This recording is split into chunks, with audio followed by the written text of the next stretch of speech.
From the day I wrote my first Hello World program, it took me 2 years to land a job at Amazon and another 2 years to get into Google. That's because I did all this with no computer science degree or bootcamp.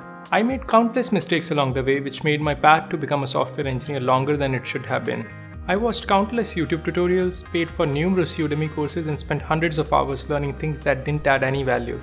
If I could go back in time and undo all the things that don't work, I would be in the exact same situation as today within 6 months of starting programming. That's exactly why I made this video. Today, I'll remove all the useless fluff and give you the fastest path to go from a beginner to a full-time software engineer. Before I begin, there are 3 major mistakes that can slow down your progress to become a full-time software engineer. I'll also share these 3 mistakes along the way, so stay tuned for that. As a new programmer, the first decision you need to make is which programming language to learn. To answer that question, let's talk about what a beginner wants from a programming language. Number 1. The language should be easy and intuitive to write. It should not require learning any complex syntax. It should be as close as possible to writing in English. Next, the programming language should be versatile and have many applications. As a beginner, you don't want to learn a new programming language for every new project you want to build.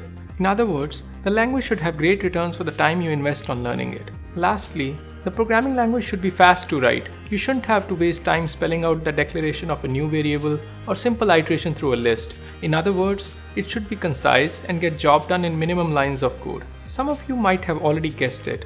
Python is a language that solves all these problems. It's almost as easy as writing in English. It has so many different applications like web development, data science, and automation. Python is extremely fast to write when compared with other popular languages. That's because it requires less lines of code for the same amount of code.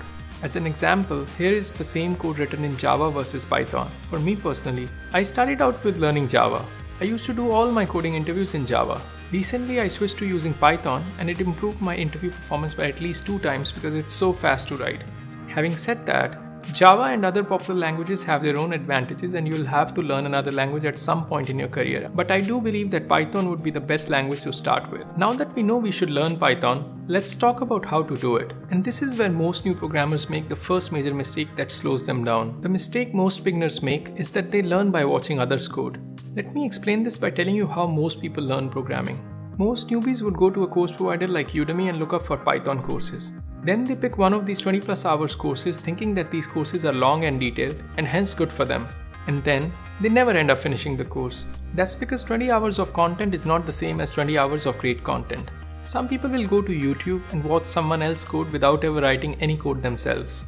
And watching these tutorials gives them a false sense of progress. That's because coding in your head is very different from actually writing down the code and debugging the errors. So what is the right way to do it? The answer is very simple. You should learn by coding.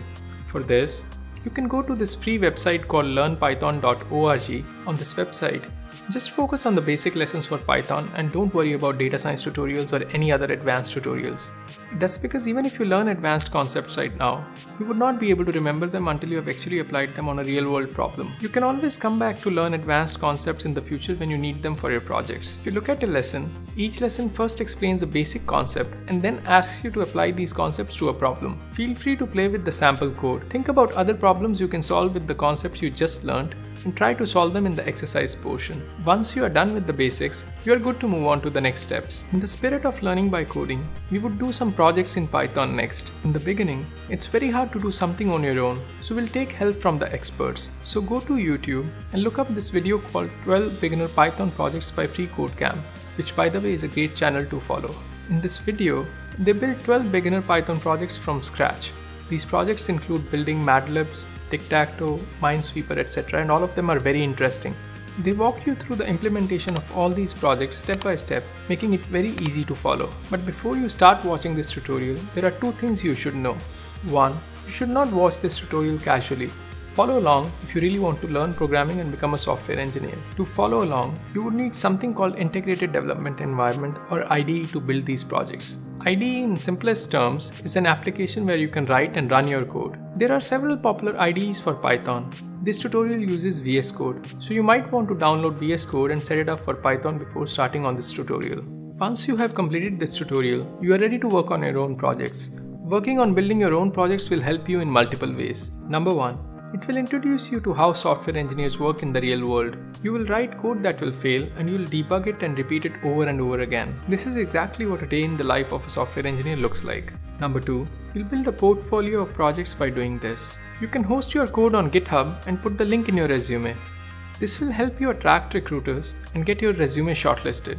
Lastly, building your own projects will give you confidence that you are ready to tackle new challenges as a software engineer. But what kind of projects should you work on?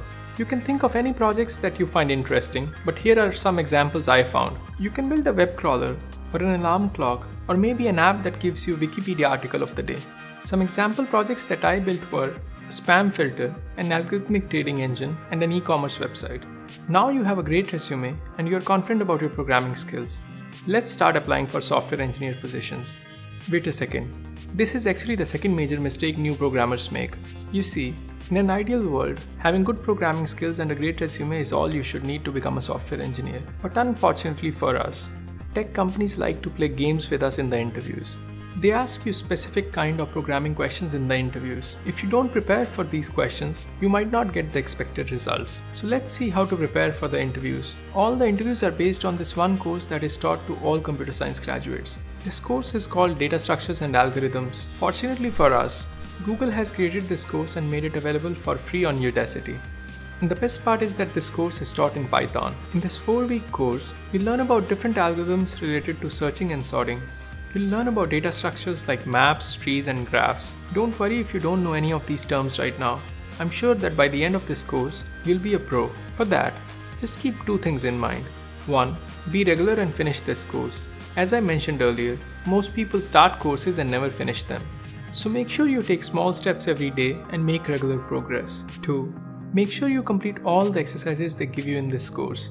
As I've already said many times, the only way to learn coding is by doing. So implement the algorithms by yourself if you can and finish all the assignments. Trust me when I say this, when it comes to interviewing for entry-level jobs, this course is the only difference between you and someone who dropped more than $100,000 on a computer science degree. So if you finish this course, you'll be pretty much on par with someone who has a CS degree when you interview. After completing this course on data structures and algorithms, you have all the foundation knowledge you need to tackle the interviews. In order to sharpen your interview skills further, you need to practice some questions that have been asked by tech companies in the past. For that, you should use this website called LeetCode. On LeetCode, you will get interview-style questions. You can write your code and test your solution right there on the website. LeetCode is great for beginners because all the questions are tagged easy, medium, or hard based on difficulty level. If you get a premium subscription of the website, you can also filter questions by the tech company that asked them in the past interviews. You should start with easy questions and keep working on them until you can solve them in 45 minutes. Once that happens, you can move on to the medium questions. When you start solving mediums in 45 minutes, you can start applying for software engineering jobs. If you are lucky, you'll get the job right away. For most people, it will be a process full of disappointment and rejections. And this is where they make the third and the biggest mistake of all. They quit. The main reason people give up early is because they overthink and complicate the interview process. After every rejection, they replay the interview over and over again in their head to figure out why they failed and take every rejection personally.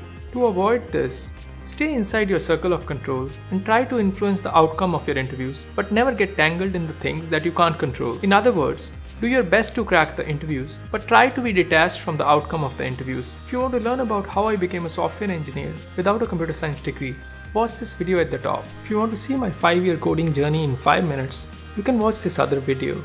I'll see you in the next one.